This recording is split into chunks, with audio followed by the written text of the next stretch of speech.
சொர்க்கத்தில் கிடைக்கும் ஆறுகளை விட, சொர்க்கத்தில் கிடைக்கும் மதுவை விட, சொர்க்கத்தில் கிடைக்கும் ஒரு பெண்ணை விட, சொர்க்கத்தில் கிடைக்கும் உணவை விட, சொர்க்கத்தில் கிடைக்கும் எந்த ஒரு அருட்கொடையை விடவும் சிறந்த ஒரு அருட்கொடை முஹம்மது ரசூலுல்லாஹ் ஸல்லல்லாஹு அலைஹி வஸல்லம் சொன்னார்கள். அல்லாஹ் அழைப்பான்.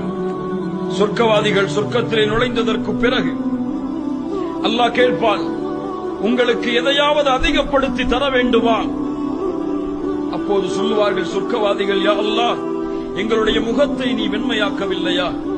எங்களை சொர்க்கத்திலே நுழைவித்து நரகத்திலிருந்து எங்களை பாதுகாக்கவில்லையா?